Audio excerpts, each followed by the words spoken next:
The Great Elevator Adventure. It was supposed to be a routine Thursday for Claire, a marketing intern on her way to deliver coffee to her boss. Dressed in her best "please don't fire me" outfit, she stepped into the shiny, glass-paneled elevator of the company's high-rise. As the door slid shut, Claire realized she wasn't alone. Beside her stood a man in a sharp suit, engrossed in his phone, and an elderly woman clutching a bright pink handbag. Claire smiled politely, shifting her tray of coffees to her other hand. The elevator began its smooth ascent, until it didn't. With a sudden jolt, the lights flickered, and the elevator came to a screeching halt between floors.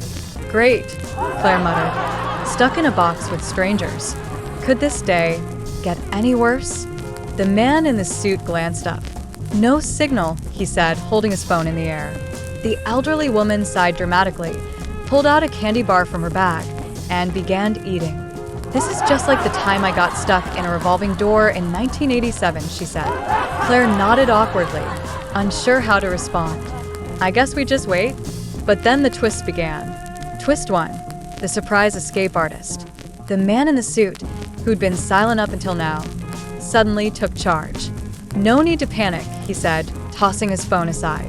"I've been trained for situations like this."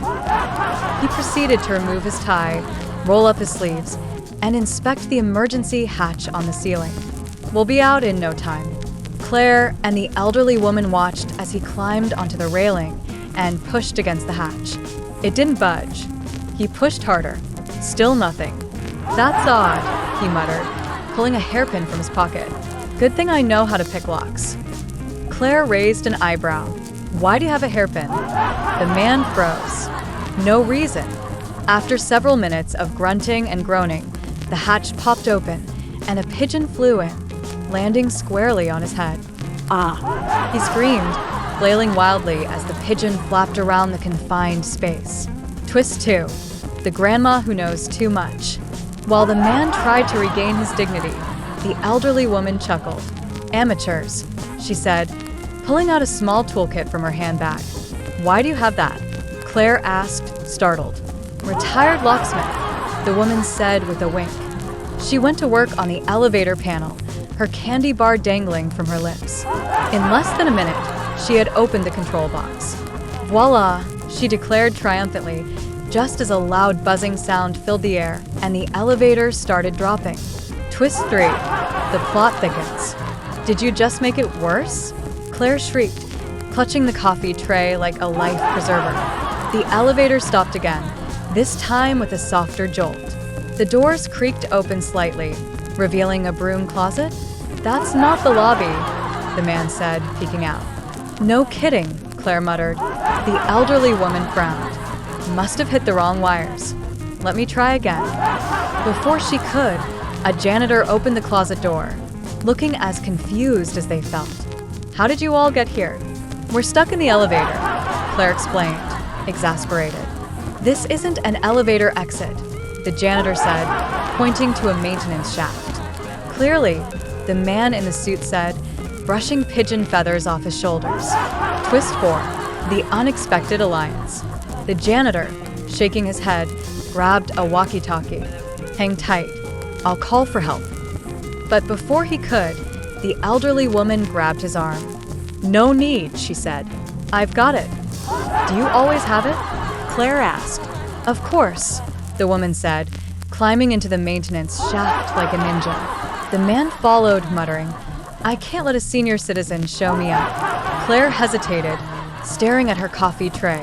"This is not in my job description," she said, crawling in after them. Twist 5, the big reveal. They emerged into what looked like a secret room filled with monitors, wires, and blinking lights. "What is this?"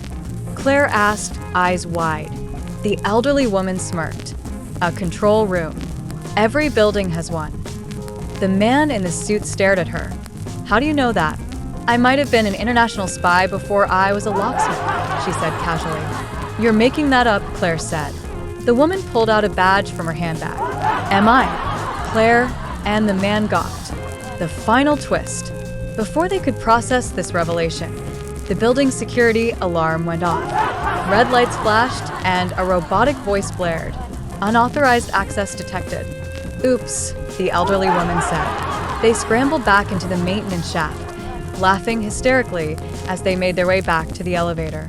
When the rescue crew finally arrived, they found Claire, the man, and the elderly woman calmly sipping the coffee Claire had delivered, acting like nothing had happened. As they stepped out into the lobby, the elderly woman whispered to Claire, "Never underestimate the power of a pink handbag." Claire nodded, a grin spreading across her face. And a good pigeon story. The moral? Sometimes life throws you into chaos with strangers, but if you embrace the madness, you just might stumble into an unforgettable adventure.